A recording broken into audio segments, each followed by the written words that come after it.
मोदी साहब को बहुत हम एग्रेसिव समझते थे और उनका जो पास रहा उसके रेफरेंस से बात कर रहे थे, लेकिन वो तो हमारे नवाज शरीफ साहब के लिए उनकी शादी में शिरकत के लिए जहाज भर कर आ गए थे। तो आई थिंक चले ये तो हुआ ना कि हम और आप तो बात कर रहे हैं ना कम से कम।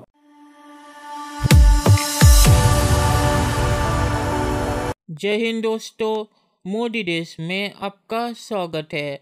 आज पाक मीडिया बात कर रहे कि क्या भारत और पाकिस्तान के रिश्ते अच्छे होंगे, और इस वीडियो में पाक मीडिया का एक एंकर मोदी जी की बहुत ही ज़्यादा तारीफ कर रहा है। ये पाक मीडिया का एंकर कह रहा है कि हमने तो सोचा था कि मोदी जी के आने के बाद पाकिस्तान से वो कोई रिश्ता नहीं रखेंगे, पर हमने देखा कि मोदी जी नवाज शरीफ की बेटी की वेडिंग पे पाकिस्तान भी आए और उन्हें बधाई भी दी। तो हमने मोदी जी को गलत समझा था और मोदी जी ने पाकिस्तान से अच्छे रिश्ते करने की कोशिश की, पर इमरान खान के आने के बाद ये रिश्ता ख़राब हो गया। तो इस वीडियो में पाक मीडिया मोदी जी की तारीफ़ कर रहा है और कह रहा है कि मोदी जी को पाकिस्तान ने गलत समझा था कि मोदी जी पाकिस्तान से रिश्ता नहीं रखेंगे। दोस्तों, ये वीडियो बहुत ही मज़ेदार है, तो इसे आप पूरा ज़रूर देखिएगा। तो चलिए और इंतज़ार न करके ये वीडियो देखते हैं। हमारे साथ हैं सुहासिनी हैदर, हिंदुस्तान की बड़ी सीनियर सीजन जर्नलिस्ट हैं, अब तो द हिंदू से वाबस्ता हैं, और फिर हमारे डायरेक्टर न्यूज़ करंट अफेयर्स भी हमारे साथ मौजूद हैं। बड़ी एक इंटरेस्टिंग बात यह है कि जब डेमोक्रेटिक लीडरशिप होती है उस दौरान ज़्यादा जंग होती है। मुशर्रफ साहब के दौर में आगरा भी होता था, अभी आप ये देखें बाजवा साहब भी सॉफ्ट हो रहे हैं। तो मोदी साहब को बहुत हम एग्रेसिव समझते थे और उनका जो पास रहा उसके रेफरेंस से बात कर रहे थे, लेकिन वो तो हमारे नवाज शरीफ साहब के लिए उनकी शादी में शिरकत के लिए जहाज भर कर आ गए थे। तो ये सब पास जहन में रखते हुए मोदी साहब का जो पाकिस्तान में या खुद इंडिया में एक परसेप्शन है, आप समझते हैं कि आप वो रियलाइज़ करते हैं कि किसी न किसी सिते पे कोई ना कोई डोर खिड़कियाँ ओपन हों ट्रेड के हवाले से। चलें क्रिकेट हो जाए तो और अच्छा हो। सुहासिनी जी, ज्यादातर लोग यही कहेंगे कि हम अमन में रहना चाहते हैं, लेकिन उसके बाद जो डिफरेंसेस आ जाती हैं दोनों तरफ पे, इंडिया की तरफ पे टेररिज्म एक बहुत बड़ा मुद्दा है। मैं इसमें नहीं जाना चाहती हूँ कि किसकी गलती है, किसने पहले किया, कहाँ से टेररिस्ट अटैक हुआ, किस वक्त हुआ। हमें बस इतना पता है कि जिस दिन से प्राइम मिनिस्टर मोदी वहां लाहौर गए थे दिसंबर 2015, उसके बाद टॉक्स अभी तक हम उन पे अमल नहीं कर पाए हैं। सुषमा स्वराज ने दिसंबर 2015, अब तो वो गुजर गई हैं, passed away some years ago, जब उन्होंने बातचीत की थी दिसंबर 2015 में इस्लामाबाद में जाके हार्ट ऑफ एशिया की कॉन्फ्रेंस में, तब बातचीत हुई थी एक कॉम्प्रिहेंसिव बायलैटरल डायलॉग का। अब उसका क्या हुआ? अब उसके बाद जो हमने बातचीत नहीं की उसका क्या हुआ? अगर हम इसी साइकिल में हम चलते चलेंगे कि गवर्नमेंट्स अपने लोगों को बताती नहीं है, प्रिपेयर नहीं करती हैं, तो फिर कहीं ना कहीं रोड़े निकल आएंगे। निसार साहब ये कह रही थी चलनी चाहिए, हुक्मरानों को बताते रहना चाहिए अपने आवाम को। निसार भी पॉजिटिव पॉइंट ऑफ व्यू है इनका ना। जी, हमारे पास तो फॉरेन मीडिया से रिपोर्ट्स आई हैं सारी की सारी, कि कभी यूएई ने क्लेम किया है, कभी सऊदी डिप्टी फॉरेन मिनिस्टर ने क्लेम किया है कि वो इस डील को प्रोवोकेट कर रहे थे। तो ये अच्छा होता कि हमारे हुक्मरान या और चीज़ें वाजे करते, या पहले पाकिस्तानी और इंडियन मीडिया को पता चलता, बाद में फॉरेन लीडरशिप इसको क्लेम करती है। लेकिन बहरहाल ये बातें अब सामने आना शुरू हो चुकी हैं। दूसरा, इस पीस प्रोसेस को आगे बढ़ा के ही इस रीजन में जो तरक्की है, इस रीजन में जो इकोनॉमिकल स्टेबिलिटी है वो मुमकिन है। छोटे छोटे मुल्क यूरोप के ट्रिलियंस ऑफ डॉलर की ट्रेड कर रहे हैं एक दूसरे के साथ, उनका जो इनकम है वो ट्रिलियंस ऑफ डॉलर है, जबकि पाकिस्तान और इंडिया और इस तरह के इस रीजन के मुल्क जो है वो आपस में इस बुरी तरह एंगेज हैं कि उनकी डील जो है वो बिलियंस ऑफ डॉलर से भी आगे नहीं जा पा रही हैं। तो इसलिए इस खित्ते की तरक्की और आवाम की तरक्की के लिए जो है वो डील टॉक्स होनी चाहिए, लेकिन उसको हल होना चाहिए वहाँ के आवाम के मसाइल। एक मैं लास्ट क्वेश्चन पूछ लूँ सुहासिनी, आपका क्या एक्सपीरियंस कहता है, कंक्लूडिंग क्वेश्चन, क्या हम तवक्को रखें कि अजीब तो नहीं लगेगा कि दुशंबे में बैठे हैं तो आपके वजीर खारजा एक होटल में और दूसरे होटल में, बल्कि अगर फर्स्ट फ्लोर पे हैं तो सेकंड फ्लोर पे, क्या जितनी बात आगे बढ़ी उसमें तवक्को रखें कि दोनों फॉरेन मिनिस्टर इस गोइंग दुशंबे में मुलाकात का एहतमाम हो जाएगा? आई थिंक हम जरूर इतना एक्सपेक्ट कर सकते हैं कि कुछ तो उन दोनों के बीच में किसी तरह के बातचीत तो होंगे, लेकिन जैसे हम पिछले महीने से देखते आ रहे हैं और शायद अक्टूबर 2020 से देखते आ रहे हैं, गवर्नमेंट्स हमें शायद ना बताए, पब्लिकली शायद ना बोले। ओके। तो आप जो कह रहे थे कि अगर हम तजुर्बे से कहें तो आई वुड से मैं पॉजिटिव हूं लेकिन ऑप्टिमिस्टिक नहीं। जब तक गवर्नमेंट्स लोगों को बताए नहीं, जैसे प्राइम मिनिस्टर इमरान खान ने कहा कि ट्रेड अगर बढ़ जाएगा इंडिया के साथ और दूसरों के साथ तो इंडिया का भी फायदा होगा, लेकिन मैं याद दिलाना चाहती हूँ कि ट्रेड तो पाकिस्तान की तरफ से रोका गया था अगस्त 5 के बाद।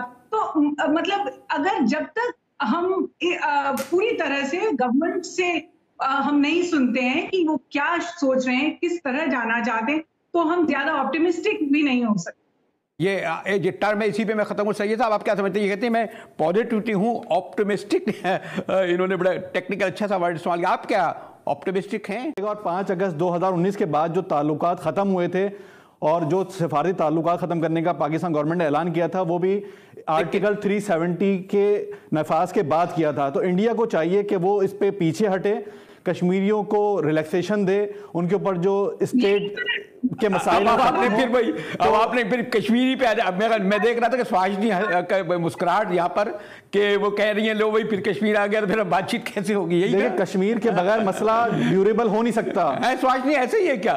Sorry, just concluding word. जब तक होगा तब तक मसला हल नहीं हो सकता है। सुहासिनी, चले, ये तो हुआ ना कि हम और आप तो बात कर रहे हैं ना, कम से कम लेट स्टार्ट। बहुत दिनों बाद गुफ्तगू हुई और बातचीत जारी रहेगी, हमारी भी और होनी भी चाहिए। ओके, शुक्रिया। चलिए दोस्तों, इस वीडियो पे बात करते हैं। तो पाक मीडिया ने जो सवाल किया है कि आर्मी जब होती है पाकिस्तान में तब भारत और पाकिस्तान रिश्ते अच्छे होते हैं और जब आर्मी चली जाती है तब रिश्ते ख़राब हो जाते हैं। तो ये इसीलिए है क्योंकि पाकिस्तान को आर्मी चलाती है। तो इसीलिए जब आर्मी सरकार में आती है और वो सरकार जो वादा करती है वो वादा पूरा होता है, पर जब कोई डेमोक्रेटिक गवर्नमेंट सरकार में आती है और वो कोई वादा करता है और आर्मी अगर उस पर राज़ी नहीं होती तो वो वादा पूरा नहीं होता। जैसे आपको पता होगा कि मुशर्रफ के समय पे मुशर्रफ ने वादा किया था कि LOC पे कोई फायरिंग नहीं होगी और इसीलिए मुशर्रफ के समय पे LOC पूरा शांत था, वहाँ से कोई गड़बड़ नहीं हुई क्योंकि मुशर्रफ आर्मी चीफ था, उसके आदेश को कोई भी मना नहीं कर पाया। पर जब वही वादा कोई डेमोक्रेटिक गवर्नमेंट करती है तो आर्मी वो नहीं सुनती और LOC में फिर से फायरिंग शुरू कर देती है। तो इसीलिए डेमोक्रेटिक गवर्नमेंट में LOC शांत नहीं रहता और सीज फायर की वायलेशन पाकिस्तान करता रहता है। तो इसीलिए आर्मी जब आती है सरकार में तब भारत और पाकिस्तान के रिश्ते अच्छे होते हैं, पर जब डेमोक्रेटिक गवर्नमेंट आती है तब रिश्ते खराब हो जाते हैं। और पाक मीडिया ने जो कहा कि मोदी जी ने पाकिस्तान से रिश्ते अच्छे करने की कोशिश की और पाकिस्तान ने तो सोचा था कि मोदी जी आने के बाद पाकिस्तान और भारत के रिश्ते और भी ज़्यादा ख़राब हो जाएंगे, तो ये सही बात है। आपको पता होगा कि मोदी जी ने नवाज शरीफ से मीटिंग भी की थी और जब भी नवाज शरीफ और मोदी जी किसी सम्मेलन में जाते थे या इंटरनेशनल समिट में जाते थे तब वो दोनों एक साथ मुलाकात एक बार ज़रूर करते थे। ये इमरान खान के आने के बाद ही सब झमेला हो गया है, क्योंकि आपको पता होगा कि इमरान खान ने आने के बाद ही मोदी जी के बारे में कैसी घटिया ट्वीट की थी, तो उसके बाद मोदी जी ने भी इमरान खान को मुंह नहीं लगाया और इसीलिए भारत और पाकिस्तान के बीच कोई बातचीत नहीं हुई और ना ही मोदी जी ने एक बार भी इमरान खान से मुलाकात की। तो इसीलिए इमरान खान के आने के बाद भारत और पाकिस्तान रिश्ते खराब हो गए हैं और इसमें इमरान खान की गलती है। इमरान खान अगर मोदी जी के बारे में वैसी घटिया ट्वीट नहीं करता तो भारत और पाकिस्तान के रिश्ते इतने ख़राब नहीं होते और मोदी जी इमरान खान से मिल जाते। और सुहासिनी हैदर ने जो कहा कि सुषमा स्वराज के चले जाने के बाद भारत और पाकिस्तान के बीच वैसी कोई बातचीत नहीं हुई, तो इसमें सुहासिनी हैदर कुछ हद तक सही है, पर भारत और पाकिस्तान रिश्ते खराब होने की मेन वजह इमरान खान है, क्योंकि नवाज शरीफ और मोदी जी एक जगह मिल जाते थे और नवाज शरीफ से मिलने में मोदी जी को कोई परेशानी नहीं होती थी, क्योंकि नवाज शरीफ एक शरीफ इंसान थे, वो इमरान खान की तरह घटिया आदमी नहीं थे जो मोदी जी के बारे में घटिया ट्वीट करता है। तो इसीलिए ये कहना कि सिर्फ सुषमा स्वराज भारत और पाकिस्तान के बीच बातचीत करवाती थी ये गलत होगा। मोदी जी भी नवाज शरीफ से मिलते थे। पर सुषमा स्वराज जब भारत की विदेश मंत्री थी तब पाकिस्तान और भारत के रिश्ते बहुत ही अच्छे थे अभी के मुकाबले। तो ये कहना सही होगा कि सुषमा स्वराज जी के चले जाने के बाद भारत और पाकिस्तान के बीच रिश्ते और भी ज़्यादा खराब हो गए हैं। तो इसमें सुहासिनी हैदर कुछ हद तक सही है।